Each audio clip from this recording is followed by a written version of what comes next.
शन्नो मित्रः शं वरुणः शन्नो भगवद्वर्यः शन्नो इन्द्रो बृहस्पतिः शन्नो विष्णुर्देवः।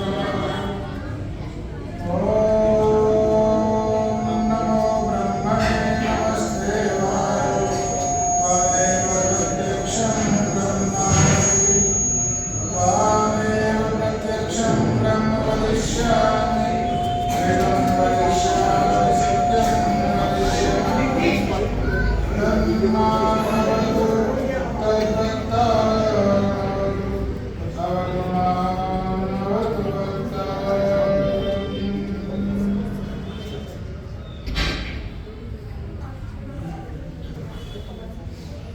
सम्माननीय स्वामी योगेश्वरानंद महाराज,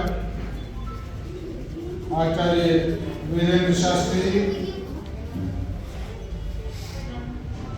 हमारे देहरादून आर्य समाजों के संरक्षक, तपोवन आश्रम के मंत्री आदरणीय श्री प्रेम प्रकाश शर्मा जी, श्री वर्मा जी, मलिक साहब, बहन जी, आर्य समाज प्रेमनगर के समस्त पदाधिकारीगण, आर्य बंधुओं और गुरुकुल के प्यारे बच्चों, मातृशक्ति, आज दूसरी बार इस आर्य समाज के प्रांगण में आने का सुअवसर प्राप्त हुआ है। आज का दिन दो महापुरुषों के साथ जुड़ा हुआ है, स्वामी श्रद्धानंद और किसानों के मसीहा चौधरी चरण सिंह। मेरठ में बच्चा पार्क के पास वर्षों तक इस दिन यज्ञ कराने का अवसर मुझे प्राप्त हुआ, जहां भारतीय किसान यूनियन और आर्य समाज दोनों मिलकर के इस कार्यक्रम को आयोजित करते थे। छोटी सी चर्चा चौधरी साहब के बारे में करते हुए इसी कड़ी को आगे बढ़ाऊंगा। आज आर्य समाज को चौधरी साहब जैसे नेताओं की सख्त आवश्यकता है। हमारे जीवन में बाहर दिखाने के लिए, प्रदर्शन के लिए तो बहुत कुछ है, लेकिन उन चीजों को जब हम घरों में जाकर के देखते हैं तो वो दिखाई नहीं देती। आर्य समाजों के मंच से भी निरंतर अनेक नारे लगाए जाते हैं। उन नारों में एक नारा ये भी है कि छुआछूत मिटाने को ऋषि दयानंद आए थे, जातिवाद मिटाने को ऋषि दयानंद आए थे। नारों में बहुत अच्छा लगता है, लेकिन उसको जब हम धरातल में प्रैक्टिकल रूप में देखते हैं तो वो चीजें बहुत कम दिखाई देती है। बच्चों की शादी की बात आती है तो हर व्यक्ति इस ओर भागता है कि सामने वाली पार्टी कितने पैसे वाली है, मेरी जाति की है या नहीं है। आर्य परिवारों के बहुत सारे बच्चे ऐसे बैठे रहते हैं, उनको कोई योग्य वर या वधू नहीं मिलते, खोजने पर भी नहीं मिलते। लेकिन मैंने जब जिस गुरुकुल में मैं पढ़ता था, गुरुकुल महाविद्यालय करतारपुर हापुड़ के पास, वहां यज्ञशाला का निर्माण हुआ और उसके उद्घाटन के लिए चौधरी साहब को आमंत्रित किया गया। उस समय वो प्रधानमंत्री थे भारत सरकार में। यज्ञशाला पर आए, यजमान बने, वेद पाठी के रूप में मैं बराबर में उनके स्थान के पास ही बराबर वाले स्थान पर बैठा हुआ था। मैंने देखा और सुना कि हमने यज्ञ प्रारंभ किया और चौधरी साहब हमारे साथ साथ मंत्रों का उच्चारण करते जा रहे हैं,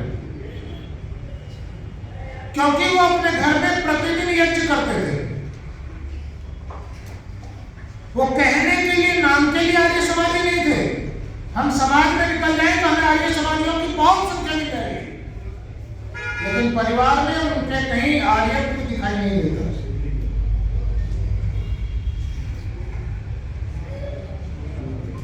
इसके पश्चात एक और बहुत विचित्र घटना उनके जीवन की, क्योंकि उनका जन्म जहां हुआ था वो भी हमारे गुरुकुल के पास ही था, नूरपुर में, अपनी ननिहाल में उनका जन्म हुआ था।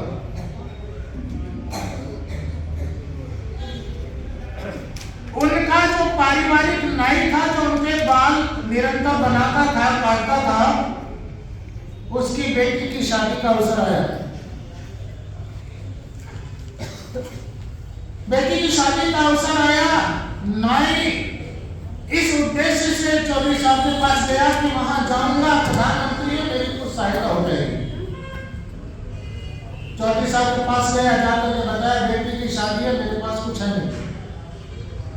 चौधरी साहब ने कहा भाई तुझे देने के लिए तो मेरे पास भी कुछ नहीं है और सरकारी स्तर पर मैं कुछ सहायता कर नहीं सकता, लेकिन तू चिंता मत कर। आश्वासन दे दिया, चिंता मत कर, घर जा, तैयारी कर। जिस दिन शादी थी उसके एक दिन पहले गांव में पहुंच गए, नाई के गांव में। उसको बड़ी प्रसन्नता हुई, चौधरी साहब आए। उन्होंने घर में बैठाना चाहा तो चौधरी साहब ने कहा नहीं, घर में नहीं, तो ऐसा ना दरवाजे के बाहर मेरे एक चारपाई डाल दी। दरवाजे के बाहर चारपाई डाल दी नहीं, थोड़ी देर में चारों ओर समाचार फैल गया। चौधरी साहब आए और घर के बाहर बैठे, रास्ते में सड़क पर खाट डलवा ली। चौधरी साहब आज कैसे? बोले कैसे क्या है, मैं यहाँ आया हूँ, इसके यहाँ शादी है बेटी की, कोई व्यवस्था तो मैं देख नहीं रहा हूँ, कुछ भी नहीं है। तो देखते ही देखते कुछ ही घंटों के अंदर वो सारी व्यवस्थाएं हो गई जो एक पिता संपन्न होकर हुए व्यवस्थाएं नहीं कर सकता। कुछ ही घंटों में सारी व्यवस्थाएं हो गई और बड़े धूमधाम के साथ बेटी की शादी करा दी गई। ऐसा ये है आर्यत्व, ये है काम करना, समाज के लिए काम करना, अपने लिए तो सब करते हैं। अब इसके साथ साथ मैं अपनी बात को आगे बढ़ाता हूं। आज स्वामी श्रद्धानंद जी का बलिदान दिवस है। बहनी ने बताया अब्दुल रशीद ने 23 दिसंबर को दिल्ली के चांदनी चौक में गोलियों से उनकी हत्या कर दी। अगर महर्षि दयानंद इस संसार में न आते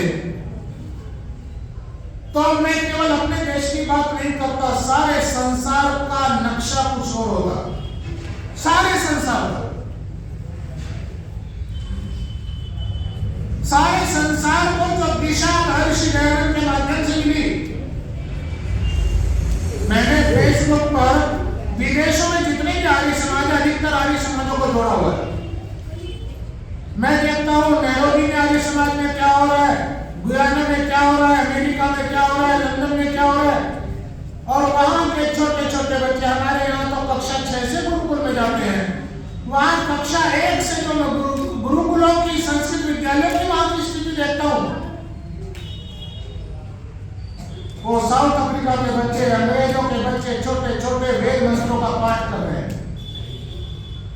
ये महर्षि दयानंद की देन है। और सच्चाई तो यह है कि अगर वो नहीं होते तो आज हम यहाँ इस तरह से बैठ करके इस कार्यक्रम को संपन्न करने के बारे में विचार भी नहीं कर सकते, सोच भी नहीं सकते थे कि हम ऐसे कार्यक्रमों का आयोजन करें।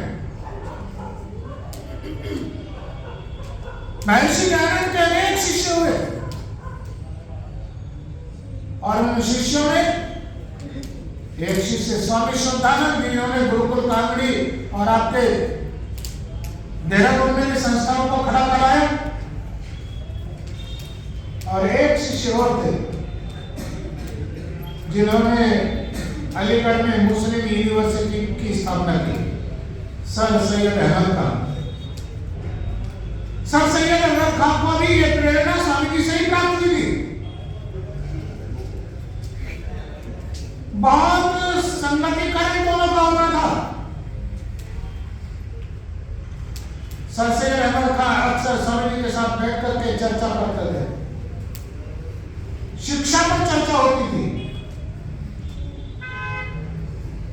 और महर्षि दयानंद के उस सपने को साकार करने के लिए स्वामी श्रद्धानंद ने जो बीड़ा उठाया, अपनी निजी पूरी संपत्ति, कोठी, गाड़ी, बंगला, प्रेस, सब कुछ बेच दिया और उसके बाद भी झोले लेकर के समाज में निकल पड़े गुरुकुल की स्थापना करने के लिए। और वहां भी सबसे पहले अपने दोनों पुत्रों को भर्ती किया ताकि समाज को एक प्रेरणा मिले, संदेश मिले कि केवल दूसरों को दिखाने के लिए ही नहीं या दूसरों के बच्चों को गुरुकुल में पढ़ाने के लिए नहीं, अपने बच्चों को भी वो शिक्षा देने के लिए मैंने एक कार्य प्रारंभ किया।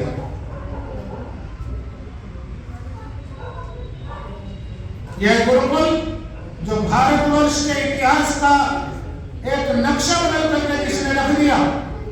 अंग्रेज सरकार भी इस गुरुकुल को देख करके, इस गुरुकुल की गतिविधियों को देख करके कई बार ये सोचने पर मजबूर हो जाती थी कि ये केवल गुरुकुल नहीं, यहाँ कुछ ना कुछ और भी होता है। कहीं से सूचना पहुंच गई कि यहाँ गुरुकुल तो नाम मात्र के लिए, यहाँ तो बम की फैक्ट्री है, बम अंग्रेज सरकार के खिलाफ षड्यंत्र रचा जाता है। पहुंच गए छापा मारने के लिए। स्वामी जी ने कहा कि बम फैक्ट्री देखना चाहते हो तो रात में आना, रात में दिखाऊंगा। रात के समय में छात्रावास में ले गए, ब्रह्मचारी सोए हुए, छात्रावास के बड़े बड़े कमरे, तख्त पड़े हुए, तख्तों पर नौजवान सोए हुए। और स्वामी जी कहते थे, देखो ये मेरी फैक्ट्री में तैयार होने वाले सारे के सारे बम पड़े हुए हैं और ये बम तैयार होकर के जिस दिन समाज में निकलेंगे, अंग्रेज सरकार का तख्ता पलट कर रख देंगे। किसी कवि ने लिखा है, रूस को अभिमान है रॉकेट पर, अमेरिका को अभिमान है एटम पर, जर्मन को अभिमान है अपनी बुद्धि पर और भारत को अभिमान है अपने शहीदों पर। ये भारत का शेष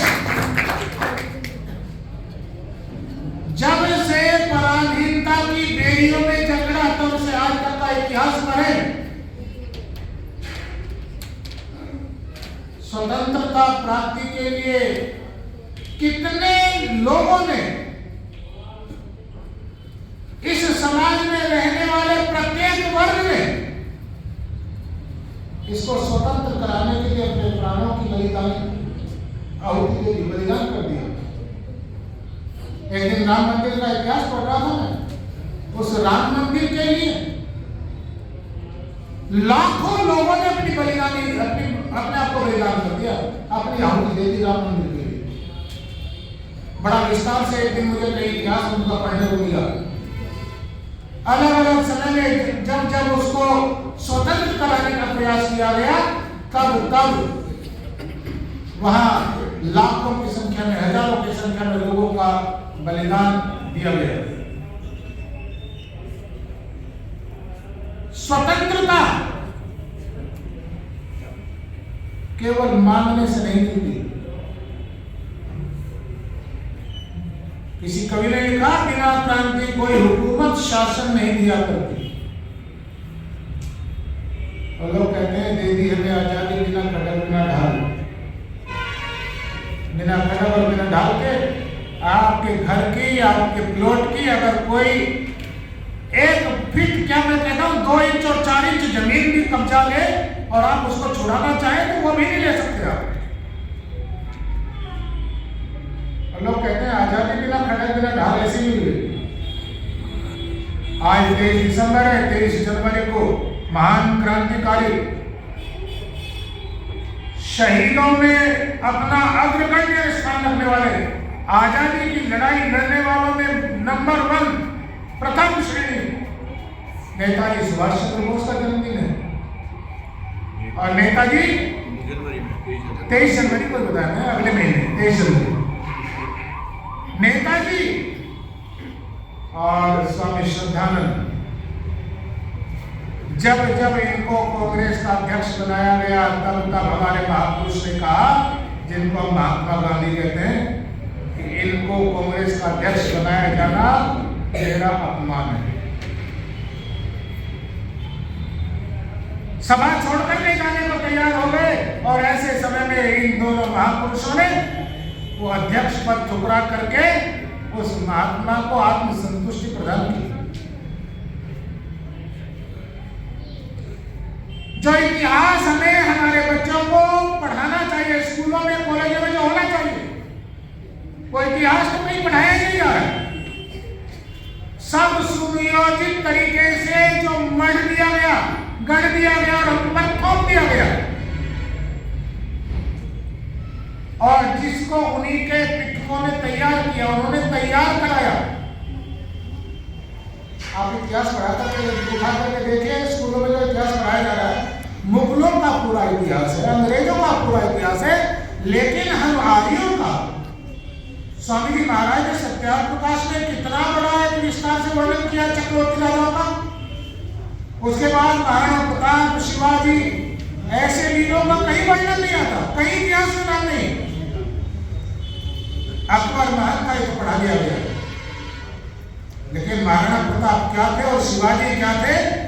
कार्यं वा साधेयं देहं वा पापेयं, इस उद्देश्य के साथ कि मैं या तो कार्य सिद्ध कर लूंगा या अपने देह का विनाश कर दूंगा, अपना को बलिदान कर दूंगा।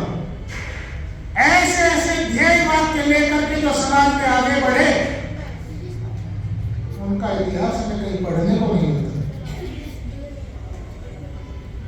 आज आवश्यकता है जागृति की, और हमें इस बात की भी बड़ी प्रसन्नता है कि कुछ न कुछ हमारी सरकार भी उस दिशा में हमारे लिए सहायक हो रही है।